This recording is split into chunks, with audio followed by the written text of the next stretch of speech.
네, 안녕하세요. 유터디 과목 중에 하나죠. 스타그램을 통해서 오늘은 오랜만에 이론을 하나 더 알아보기로 할 거예요.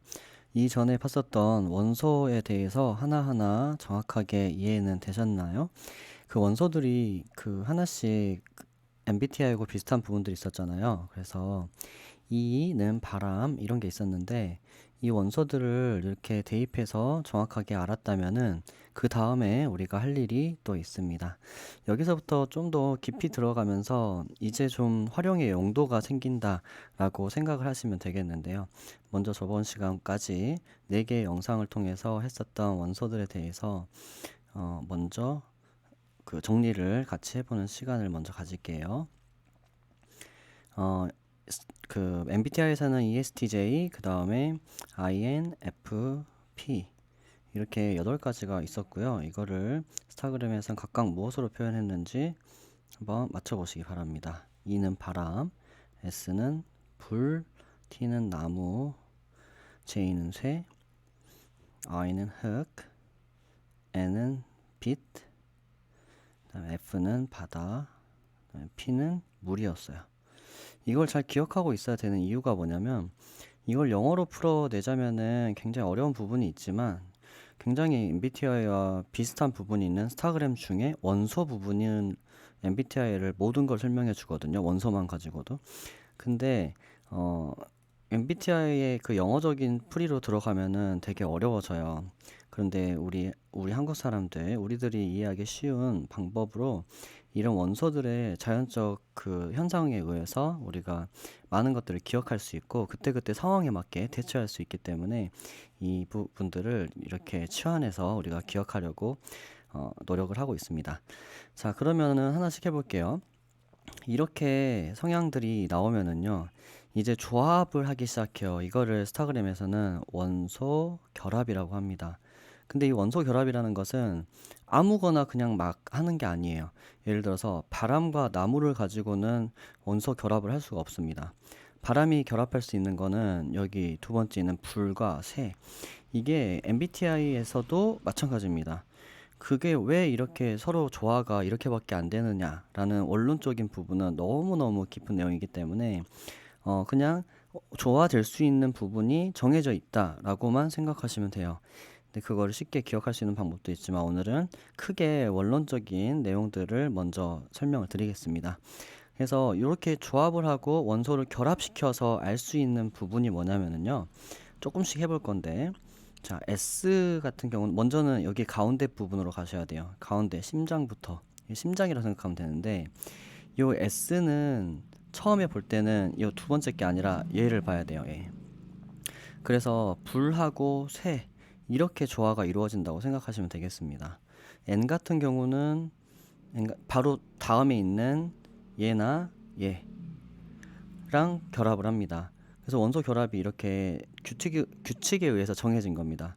그러니까 불은 쇠나 물하고 결합할 수 있고 빛은 나무나 바다하고 결합을 할 수 있어요. 그럼 결합을 해서 무슨 일이 생기느냐? 이 첫 번째 결합을 통해서 알 수 있는 게 뭐냐면 예를 들어서 이제 저의 예시를 들어드리면은 INFP 같은 경우는 N이잖아요. 그러면은 아까 첫 번째 결합을 일어났던 게 바다였어요. 그죠? 그러면은 빛하고 바다의 결합으로는 무엇이 나오냐면 그 사람이 타고난 선천적으로 타고난 거 있죠. 그 이 천성이라고 하죠, 우리가. 그래서 그 사람의 천성을 MBTI를 통해서 아예 갖고 태어나기 때문에 이게 정해져 있는 천성을 알 수가 있습니다. 천성대로만 이제 쭉 살아갈 수 있다면 그 사람의 팔자가 굉장히 좋은 거고 그게 아니면은 좀 사납다고 하는 거예요. 그 사주나 이런 데서는. 근데 이 천성이 정해져 있어요. 그래서 사람들이 어릴 때부터 아이들이 똑같은 아이들이 아니라 쬐깐한 애들도 성격이 다 다른 거예요. 근데 그 애들의 행동이나 이런 걸 관찰해 보면 말을 아직 못하지만 그걸 관찰해 보면은 이 원소는 알 수가 있습니다. MBTI. 근데 행성은 7살, 5살에서 7살 이상 돼야 알 수 있는데 하는 말을 보고 행동 패턴을 봐야 알기 때문에 근데 이 영유아기들은 벌써 원소를 정해서 볼 수가 있어요. 그럼 얘들이 말을 하고 표현을 하기 전에 이미 얘들이 하는 행동이나 어떤 그 반응들을 보고서 얘들의 MBTI를 이미 결정을 하고 얘들의 천성은 이걸로 태어났구나를 알 수 있다고요. 마치 뭐하고 똑같냐면 그 해리포터 영화 보시면은 그 얘들이 가는 호그와트라는 학교에 가면은 처음에 모자 씌워주고 그 모자가 말을 해주잖아요. 너는 뭐 그린핀도르인가?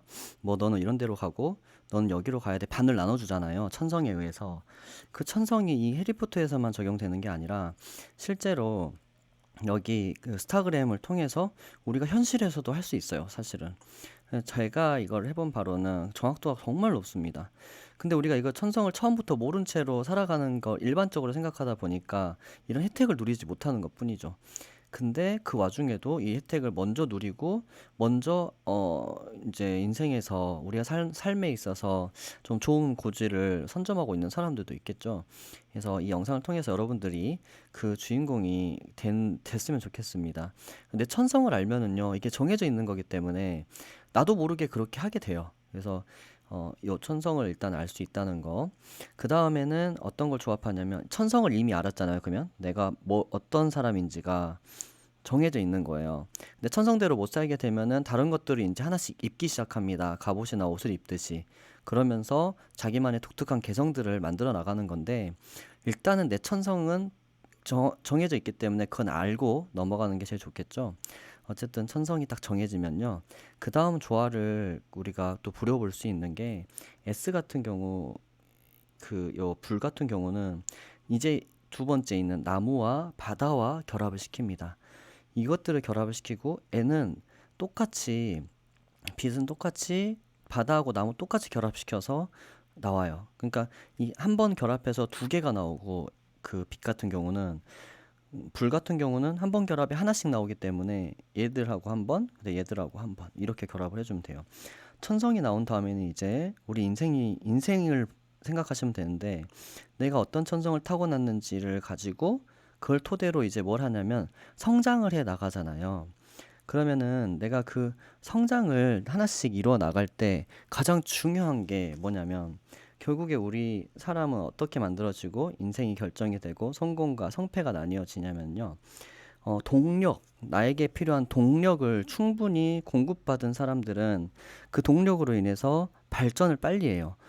이 동력이라는 건 예를 들어서 나하고 맞는 선생님이 나하고 완전 스타일이 맞았어요. 나는 영어 싫어했는데 영어 선생님을 너무 좋아했어. 그래서 영어 잘해지고 이런 것들 많이 보셨죠. 이런 게 동력입니다. 나는 어떤 부분이 약했는데 부모님하고 너무 잘 맞아. 그냥 부모님이 그걸 잘하시고 그래서 그 부분이 발달해 버리는 이러한 동력에 의해서 또 두 번째 인생이 정해집니다. 어찌 보면 여기까지는 우리의 선택의 여지가 없고요. 정말 운명처럼 그냥 돌아가는 거예요. 운도 좀 따라야 되고요. 그래서 이 동력을, 나에게 맞는 동력을 잘 얻어내느냐, 못 얻어내느냐가 중요한데, 그러면 우리가 만약에 아이를 낳았어요. 그건 나 자신이라고 생각해 봐도 돼요. 나의 천성이 뭔지를 첫 번째 발견을 했으면, 두 번째, 내가 어떤 동력들에 의해서 잘 작동하는 기계인지를 알아야 돼요. 내가 기계는 아니지만 예를 들어서 뭐 자동차로 비유를 하면은 휘발유를 넣는 것도 있고 경유를 넣는 것도 있고 요즘엔 전기차, 수소차도 있잖아요. 내가 어떤 연료를 넣어야지 가는 차인지를 알아야 되는데 그와 맞지 않게 옆집에 있는 애가 휘발유 넣어서 잘 가니까 나는 경유 넣어야 되는데 휘발유 넣어주는 거예요. 이런 꼴이 되면은 오히려 반발심이 생기고 엇나갈 수가 있고요. 발전을 하고 싶어도 발전이 안 됩니다. 그건 본인 잘못이 아니라 이 동력이 뭔지를 모르기 때문에 생기는 문제가 되겠죠. 지금 현재 내가 어린 나이가 아니더라도 예를 들어서 두 번째 직장을 구하고 있는 중년인 아이더라도요. 지금까지 내가 동력을 잘 구했는지 어떤 동력인지를 잘 생각해 보시면은 다음 직장, 제2의 인생을 이제 시작할 때는 그 동력원을 통해서 정말 다른 국면에 도달할 수가 있을 겁니다. 그래서 이 동력 정말 중요하겠죠? 그래서 불은 이 두 개, 그 다음에 빛은 이 두 개를 결합시켜서 이 결합에 의해서 이제 알 수가 있게 됩니다. 뭘 알 수 있게 됐냐, 이거 살짝만 좀 알려드리면은, 예를 들면, 저를 계속 예를 들어야 되잖아요. NF 같은 경우는 빛하고 바다예요. NF만 보면 아무 생각 안 나죠. 그래서 이게 아니라 스타그램을 통해서 빛하고 바다를 조합시켜 보면 됩니다.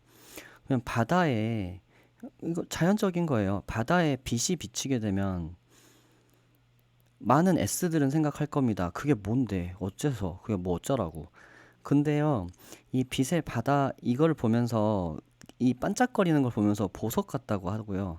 엄청 예쁘고 아름답다고 하잖아요. 이런 것들이 지금 뭘 하고 있는 거예요? 바다의 보석이 반짝거린다. 이런 표현들은 전부 다 뭐냐면 의미를 부여하고 있는 거잖아요. 그래서 그 뒤에 있는 이상을 보는 이상주의자나 어떤 의미가 부여가 돼야 나는 어, 동력이 생겨서 그 의미에 의해서 일을 하게 됩니다. 그러니까 돈을 아무리 많이 줘도 저 같은 경우는 비다고 바다를 갖고 있잖아요. 돈을 저한테 천만금을 주고 막 몇천억을 줘도요. 그게 의미가 나의 그 신념이나 어떤 것과 다르면 안 하는 거예요. 근데 돈 하나도 안 주는데 내가 나 인생 이렇게 살아야겠어. 난 이거 꼭 해내야겠어. 나는 이런 사람이 될 거야라고 한 그 의미가 딱 맞아버리면 어떤 고생을 하더라도 그 일을 해낼 수가 있어요. 즐겁게 할 수가 있는 거예요. 그래서 이 사람한테 중요한 거는 의미입니다. 그래서 이게 그 예를 들면은 저희 가족들 같은 경우는 얘가 이거 가지고 돈 더 많이 벌 수 있겠는데 해서 돈이 중요하잖아요. 그럼 제가 돈을 벌게 하려면 이 그 일들을 하는 데 있어서 의미만 찾아주면 돼요, 사실은. 그러니까 돈의 중요성을 나한테 말하는 게 아니라 제가 중요하게 추구하는 그 의미를 그 돈과 연결 지어주면은 그 의미를 구현시키기 위해서 돈은 이제 그냥 따라오게 되는 거죠. 이런 식으로 타인에 대해서, 그리고 나 자신에 대해서도 내가 어떻게 해야지 잘 움직이는지를 잘 파악하고 있으면 훨씬 대화가 편하게 통해집니다. 상대를 조종하기 위해 우리가 지금 이거 하고 있는 게 아니니까요. 나쁜 쪽으로 생각하면 절대 안 되고, 그렇게 해야 서로가 그 힘을 빼지 않는 거예요. 의미를 중요시하는 저한테 예를 들어 생산성을 막 내라라고 하면서 이렇게 불하고 나무를 가지고 있는 사람처럼 취급을 하면 서로 힘든 거예요, 서로. 나는 아무런 동기부여도 안 되고 상대는 이렇게까지 해줬는데도 얘는 왜 안 하지? 이렇게 되고 약간 이런 걸 알아갈 수 있다는 겁니다. 조합만 이제 쭉 알려드리고 바로 마무리하겠습니다. 자, 그러면 세 번째는 뭐냐면 네 번째까지 있습니다. 자, 세 번째는 뭐냐면 이제 동력을 얻었다면은 그 다음 우리가 그 국면하는 인생에서 국면하게 되는 순서가 어떤 순서가 찾아오냐면 변화의 순서가 찾아옵니다. 우리가 있는 그대로 살 수는 없거든요, 누구나. 그래서 변화를 해야 되는데 나는 어떤 변화에 있어서 어떻게 반응하느냐, 그리고 난 변화를 아주 변화무쌍하게 살아가느냐, 아니면 최대한 있는 걸 가지고 지켜가면서 살아가느냐가 정해져 있습니다. 그거를 원소 결합을 통해서 볼 수가 있는데 그거는 1, 2를 생각하시면 돼요. 앞에 있는 거 1번과 2번. 1번과 2번을 보시면 예를 들어서 바람을 갖고 있으신 분은 바로 옆에 있는 불. 그러니까 바람과 불의 작용을 보면은 이 사람은 변화에 대해서 어떤 걸 하겠구나. 예를 들어서 변화에 가장 잘 그 적응을 하고 변화를 좋아하는 거는 흙하고 빛입니다. 흙하고 빛. 흙하고 빛이 왜 그런지는 이제 나중에 그 다음 영상에 설명드리겠지만 어쨌든 그렇게 해서 변화에 굉장히 신나하고 재밌어하는 변화가 있어야지 효율이 오르는 사람이 있어요. 그러니까 저를 예를 계속 드는 거죠. 그럼 그런 사람한테는요, 지지부진하게 계속 똑같은 것만 시키면 절대 그거 못합니다. 효율이 떨어지는 거죠. 근데 이 사람에게는 누군가는 불안해 보일 수 있는 변화무쌍하고 도전이 많은 삶을 이 사람에게 살아라고 하면 너무 신나게 사는 거예요. 그래서 그럼 이 사람에겐 변화가 시시때때로 일어나는 컴퓨터 관련 직종. 컴퓨터 같은 경우는 계속 발전하기 때문에 계속 끝까지 공부해야 되잖아요. 그러니까 죽을 때까지 공부하면서 해야 되는 일들이 있어요. 그런 일들이 차라리 맞습니다. 그런데 한 번 딱 해놓으면 맨날 그 똑같은 것만 계속 해야 되는 그런 일을 시킨다면은 굉장히 힘들어 하겠죠. 이런 것들에 의해서 그 사람의 직업이라든지 내가 해야 될 일들, 그리고 내가 만나야 될 사람도 어떠겠어요? 맨날 똑같은 사람, 만나면 맨날 똑같이 밥 먹고 영화 보고 집 가서 자고. 이런 것만 계속 하는 그런 거에서는 실증을 금방 느끼겠죠. 이런 것들을 바로 알 수가 있기 때문에 변화에 대해서 내가 어떻게 대처할 것인지 미리 내가 이 원소 결합만 잘해서 보면은 미리 대처할 수 있고 미리 다른 사람들보다 먼저 준비할 수 있습니다. 그러면 이런 시기가 왔을 때 내가 먼저 변화를 안 하려고 하는 사람은 잘 지킬 것이고 변화 좋은 사람은 그곳으로 뛰어들겠죠. 그걸 고민할 필요가 없이 바로바로 실행으로 옮길 수 있게 된다면은 망설이는 시간들을 다른 사람들보다 벌게 되는 겁니다. 이런 부분에서 굉장히 좋은 정보들이 많이 나와요. 그럼 변화 다음엔 이제 무엇이냐? 이 변화를 좋아하든 안 좋아하든 어쨌든 변화를 통해 어떤 결과물이 나오겠잖아요. 그러면 내가 타고난 천성의 어떤 동력에 의해서 변화를 겪으면서 어떤 결과물이 나에게 나올 건데 그 결과물에 대해서 어떤 마음으로 대하느냐라는 이 마음을 알게 됩니다. 어떤 마음으로 대하느냐. 예를 들어서 어떤 사람은 결과물에 나온 거에 대해서 크게 신경 안 쓰는 그 결합도 있어요. 근데 또 어떤 결합은 굉장히 그거에 대해서 신중하게 생각하는 결합도 있고요. 그것이 잘못되면 그 다음 일에 아주 큰 영향을 미치는 결합도 있습니다. 그럼 그런 경우에는 실패하는 선택을 절대 해서는 안 되기 때문에 사전에 굉장히 그 많은 고려를 해야겠죠. 그런데 그게 아니라면은 아주 쉽게 이것들을 아무거나 그냥 도전하게끔 하고 결과가 안 좋더라도 별 신경 쓰지 않아도 돼요. 예를 들어서 저 같은 경우는 IP잖아요. 결과에 신경 쓰지 않는 사람이기 때문에 뭔가 열심히 준비하고 있는데 쟤 저거 실패하면 어떡하지 했는데 마침 실패한 거예요. 그럼 실패한 이 사람에게 가서 위로해주고 싶고 큰일 났다 생각이 들잖아요. 그럴 필요 전혀 없는 거죠. 서로 힘 뺄 필요가 없는 거예요. 그냥 어떻게 생각할 거냐면 저는 실패했구나. 다음에 잘해야겠다. 별로 그렇게 크게 생각하지 않는 원소 결합이기 때문에 다음에 잘하면 되지. 그걸 신경 쓰지 않습니다. 근데 그걸 신경 쓸 거라고 본인이 신경이 쓰기 때문에 그걸 신경 쓸 거라고 생각하면서 계속 그거에 대해서 뭔가 위로를 하려고 하면은 헛힘을 빼는 거죠. 당사자는 이미 괜찮은데. 그러니까 그럴 때는 이해가 안 가더라도 얘 원소 결합이 이러니까 괜찮다고 하는 그 말이 진심이라는 걸 알 수 있는 거예요. 그래서 우리가 진심이 헷갈리는 경우, 또는 거짓인지 아니면 선의의 거짓말인지 이런 것이 헷갈리는 경우에도 이런 것들을 통해서 우리가 구분해 낼 수가 있습니다. 그래서 여기는 이제 점점 심화 과정으로 계속 들어가게 되죠. 근데 이거는 지금 세 발의 피입니다. 어차피 물론 우리가 기존에 알고 있던 MBTI 8개 이것만 자세히 알아도 되게 많은 걸 안 것 같았겠지만 지금 하고 있는 건 그 다음 레벨인데 이것만 해도 좀 많이 깊어지는 느낌이 드시죠? 근데 이건 진짜 그냥 뭐랄까요? 이렇게 발 담궜다가 발목까지만 담궈지는 느낌인 거예요. 이제 이 다음 각 원소별 세분화가 있는데 8개로 나뉘거든요. 거기로 들어가면 이제 거의 뭐 골반까지 담긴 것 같은 느낌. 훨씬 뭔가 복잡성도 많아지고 크겠죠. 근데 그게 다 끝이 아닙니다. 아직 머리 끝까지 잠기고도 저 심해까지 더 들어가야 되는 깊이가 있기 때문에 행성까지 쭉 가는 이 이론 영상들을 계속 업로드 할 테니까 하나씩 보면서 나를 먼저 대입을 해보시면은 좀 공부가 많이 되실 겁니다. 지금 하고 있는 것들의 목적은 난 이거 맞춰, 못 맞춰, 뭐 이런 거 하는 게 목적이 아니죠. 그게 아니라 이런 걸 통해서 내가 진짜 그런가? 여기서는 이렇게 나오는데 나는 그러면 나를 어떻게 이해해야 되지? 나를 뭘로 정하면은 모든 사람들에게 나를 이렇게 소개했을 때 불안하지 않을까? 뭘로 나는 소개를 할까? 이런 것들을 정하는 시간들을 갖다 보면은 나 자신에 대해서 좀 명확해지는 기분이 들 수 있을 겁니다. 그런데 도움이 되기를 바라면서 영상을 만들었습니다. 지금까지 시청해 주셔서 감사합니다.